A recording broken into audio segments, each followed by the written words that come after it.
you know I have to go to school, don't you? You know, most kids would be, oh great, I'm not having to go to school, but he was very adamant. It was important for him to get to school. Tom was big on being outdoors. He loved fishing. Regardless of the task, he would always give 100%, and he didn't mind getting his hands dirty. And I'd gotten some awards in school, and I took them. I was like, I'm gonna go show Tommy. So I walked down into his room, and I was like, hey Tommy, and I walked in there, and I was just like, oh my gosh. And it really hit me that, you know, he wasn't gonna be there anymore. He'd gotten a really good report card, and his grandfather was taking him somewhere, and he said, Tommy, he says, I hear that you got a really good report card. And Tommy says, oh, did you hear that on the news? Because the news was, you know, had all the information on it, so I thought that was kind of funny too. So those are some of the memories. His memory will be with us forever, no matter where you look. From the fences, to the animals, to the trees, everything. Tommy is just, you know, a wonderful part of this land.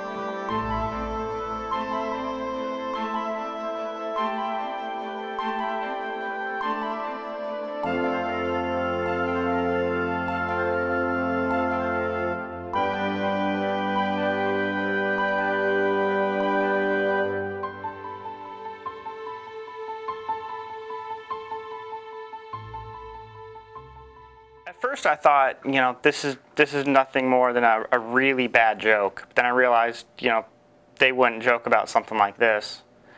You know, I let one of the guys I was with, who also worked here at the time, I let him know about it.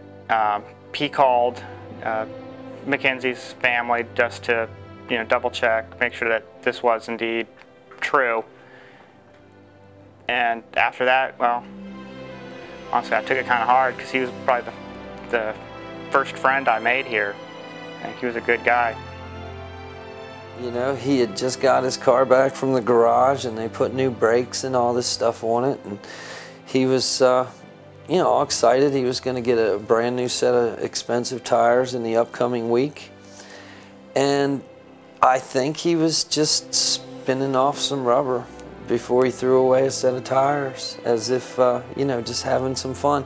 It was Memorial Day weekend, and we had this battle plan where we were going to stay off the highway. Being a holiday weekend, you know, people get killed on the highway, so I talked him into staying home. So he stayed home. He was working in the yard, and I don't know, he just got a wild hair to take a spin in his car, and he went up and down the road a few times, and then he got in the car and he went up and down the road a few more times, and he ended up losing control and hitting a guardrail.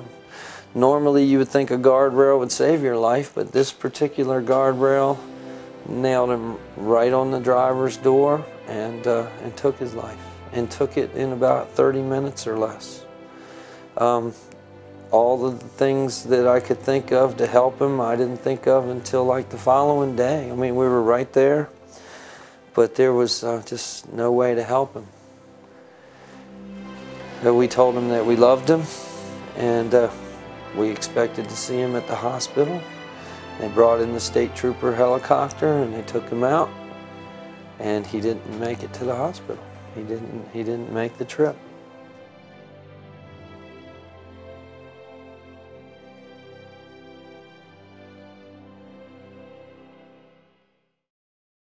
Petty Officer McKenzie was just out for a Sunday drive. Temperature was about 90 degrees, 85, 90 degrees that day. It was a Sunday, just having fun. He had a 17-year-old passenger in the car. For reasons known to Petty Officer McKenzie, he decided to stop his Camaro right here. And he proceeded to do a burnout going in this direction. He burned the tire. As you can still see the tire tread marks here. Going in this direction, westbound, towards the family residence, less than a quarter of a mile down the road. The tire tread marks lead down here for approximately about 100, 125 feet. about the length of time that it would take that IROC Camaro to achieve a speed of probably around 70 miles an hour. At 70 miles an hour, a vehicle is moving 100 feet per second.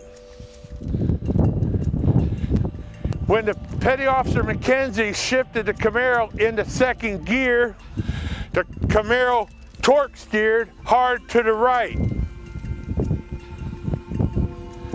The Camaro went into the edge of this guardrail right here. The impact of the Camaro striking the guardrail was strong enough that it completely uprooted 3 steel I-beams. The impact velocity on the edge of the guardrail right here bent the car door 35 inches into the interior of the car. All this guardrail right here got buckled at an angle, and the Camaro ended up with a terminal velocity of 51 miles an hour striking this pine tree. Petty Officer McKenzie died 1 hour later at the Shock Trauma Center from injuries caused by this mishap. This mishap is a clear case of operational risk management. Risk is always present. The highway here is set up for a safe speed of 35 miles an hour.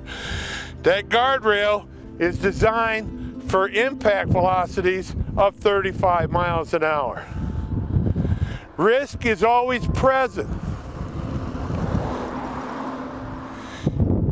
Because of taking this risk, Petty Officer McKenzie lost his life. The things that are in place currently right now, obviously training has to be in the forefront. Training individuals with respect to learning how to drive their vehicles properly, cautiously. AAA driver improvement is an awesome tool that's used by most of the commands. Driving for Life is another tool. Alive at 25 is another program that commands can utilize to provide training for their younger drivers. As far as the advice that I would offer young sailors today, first and foremost, we have to slow down. We can't be in that rush world. Obviously, we know that speed is the primary factor that's killing our sailors out there, and we have to slow down. That's first and foremost. Putting our seatbelt on, 2 seconds is all it takes to do that, and it could be the result, end result could ultimately save your life or definitely reduce further injury. What happened in the road that day was just unexpected. I mean, there was something in the road, and he had gotten his car back, and he had a new set of brakes, and it's any number of things, but it only happened in a split second, and that was the end. That was the end of him and all of the dreams that we had planned.